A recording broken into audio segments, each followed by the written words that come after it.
지난 주일에 이어서 욥에 대한 이야기를 해보겠습니다. You guys know about the story of Job, right? Yeah, you probably know if you graduated from good Sunday schools. Yeah. 지난 주일에 우리는 사탄이 욥을 공격하면서 하나님께 하는 말을 들었죠. 하나님, 욥이 아무 이유 없이 아무 까닭 없이 하나님을 서브하겠습니까? Does Job fear God for no reason? 아니요, 그럴 리가 없습니다. 하나님이 욥에게 블레싱 하시고 많은 것을 주셨으니까 욥이 하나님을 사랑하고 섬기고 예배하는 거죠. 만약에 하나님이 그 reason을 빼보세요. 하나님이 욥이 가지고 있는 돈을 없애보세요. 그 children을 없애보세요. 그럼 틀림없이 하나님을 떠나고 하나님을 욕하고 그렇게 할 겁니다 라고 이야기를 하죠. 그래서 이 스토리는 우리에게도 묻고 있는 것입니다. Do we serve God for nothing? Do we serve God because we love God? And if we lost everything, we would still worship and serve God? 다 잃어보면 알겠죠. 내가 하나님께 받은 것 때문에 하나님을 사랑하고 예배하는 건지 아닌지 다 없어져 보면 알겠죠. 욥은 자기가 가지고 있는 것을 lost everything. 그런데 still 하나님을 예배하고 찬양했습니다. 내가 하나님께 받은 것 때문에 하나님 사랑하는 게 아니라고 하는 것을 프루브한 거죠. 자, 그런데 오늘은 한번 이 반대의 케이스를 한번 가정하고 생각해 보시죠. 성경에 나오는 욥은 부자였어요. 그렇죠? 그런데 한번 욥이 가난했다고 한번 생각해 보는 거예요. 너무 가난한데, 그런데 가난한데도 불평하지 않고 하나님을 사랑하고 하나님을 예배하는 겁니다. 그걸 보면서 하나님이 칭찬을 하니까 또 사탄이 와서 얘기를 하는 거예요. 하나님, 욥이 괜히 하나님께 그렇게 열심히 기도하고 하나님께 예배하는 줄 아십니까? 가난해서 그런 거예요. 그러니까 하나님께 그렇게 매달리고 기도하죠. 그 가난이 욥이 하나님을 찾는 리즌이에요. 그 리즌을 한번 없애보세요. 돈을 줘보세요. 부자로 만들어 보세요. 욥이 잡이 없으니까 그런 거지. 욥이 잡이 없으니까 그런 거지. 좋은 잡을 주면, 그러면 성공하면 돈이 많아지면 하나님 떠날걸요. 이렇게 얘기했다고 생각해 보시죠. 그럴듯하지 않은가요? 실제로 톨스토이가 쓴 작은 악마와 빵 조각이라고 하는 단편 소설이 있습니다. 영어로는 How Little Devil Earned the Crust of Bread라는 제목의 소설인데요. 이런 이야기가 있어요. 한 가난한 파밍을 하는 농부가 있었습니다. 이른 아침부터 부지런히 열심히 성실하게 일하면서 감사할 줄 아는 그런 농부였어요. 어느 날 아침에 일찍 일어나서 빵 한 조각을 탁 가지고 일하러 갑니다. 가가지고 나무 밑에다가 딱 내려놓고 열심히 일을 합니다. 점심때가 돼서 배가 고파요. 배가 고파서 빵이 어딨지 하고 먹으려고 보니까 빵이 사라져 버렸습니다. 없어졌어요.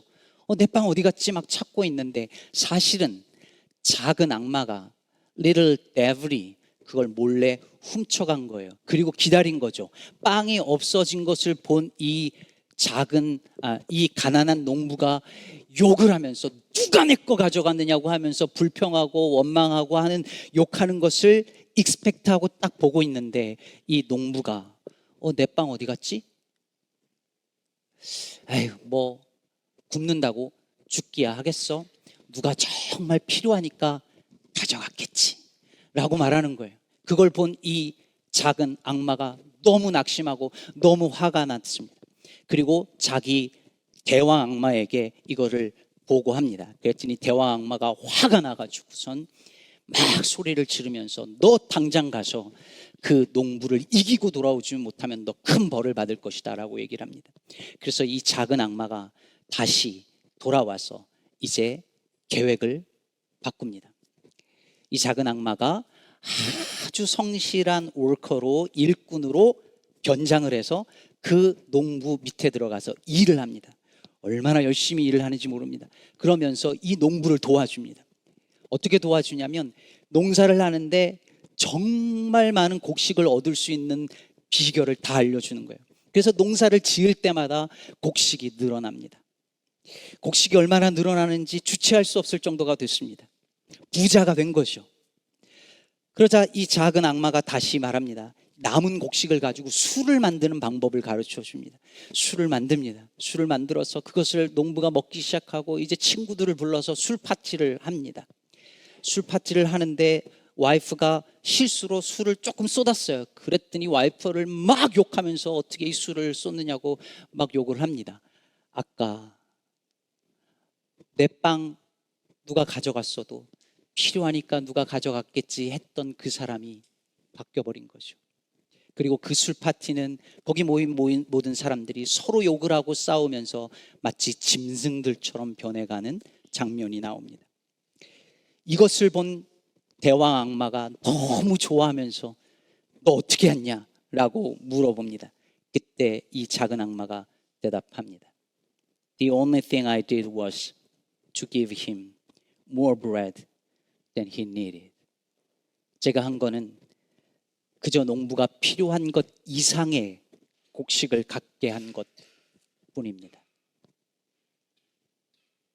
이 이야기에서 작은 악마는 말합니다. 사람의 몸속에 원래 짐승의 피가 흐르는데 이게 숨겨져 있다가 필요한 것 이상을 더 갖게 되고 그걸 가지고 쾌락을 즐기다 보면 그 짐승의 피들이 솟구쳐 나온다고 말이죠.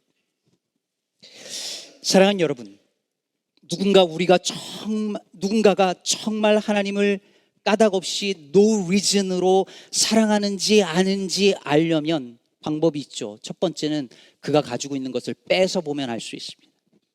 근데 다른 방법도 있습니다. 그에게 없는 것을 줘보는 겁니다. 병들고 약할 때 하나님께 매달려서 정말 기도하던 그 사람이 병이 낫고 건강해졌을 때에 여전히 하나님께 기도하는 것을 쉬지 않고 살아갈까요? 아니면 아프던 시절을 잊어버리고 살아갈까요? 항상 실패하고 좌절하면서 하나님께 겸손하게 예배하던 그 사람이 이제 성공하게 되었을 그때에 여전히 겸손하게 예배하며 섬기며 살아가게 될까요? 아니면 성공해서 바쁘다는 이유로 예배를 소홀하게 될까요?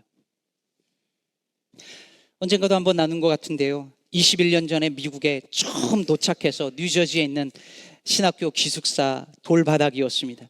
지금도 생각할 때마다 회개하는 바, 대한항공에서 몰래 가져온 그 담요 이렇게 깔고, 죄송합니다 주님, 깔고 간절한 마음으로 우리 두 와이프와 둘이 그렇게 하나님 앞에 기도하던 그때를 기억합니다.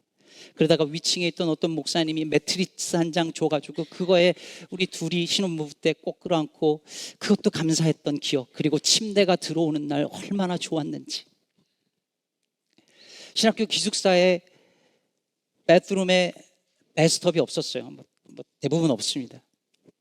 근데 한 사람도 들어가서 샤워하기 어려운 그곳에서 저희 아들하고 딸 거기서 목욕을 시키면서 베스트업이 있으면 얼마나 좋을까, 욕조가 있으면 얼마나 좋을까라는 생각을 했습니다. 피곤하게 공부하고 돌아와가지고 따뜻한 물 틀어놓고 거기에 누울 수 있으면 정말 얼마나 좋을까 생각했습니다. 그리고 베스트업이 있는 그 집에 처음으로 이사 가는 날 정말 물 틀어놓고 얼마나 좋았는지 모릅니다. 근데 요즘 아무리 뜨거운 물을 틀어놓고 해도 그 감사가 제 안에서 잘 나오지 않습니다. 침대 따뜻하게 해놓고 자면서도 그때 그 감사가 잘 나오지 않습니다. 그렇다면 여러분, 우리의 부족한 것들이 다 채워지는 것이 과연 정말 축복일까요? 이게 있으면 좋겠다고 바라는 그것이 정말 다 이루어지는 것이 정말 blessing일까요?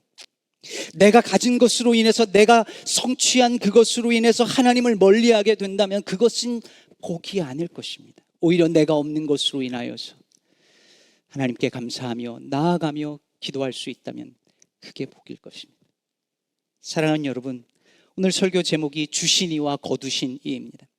주신 이와 거두신 이는 동일한 같은 하나님입니다.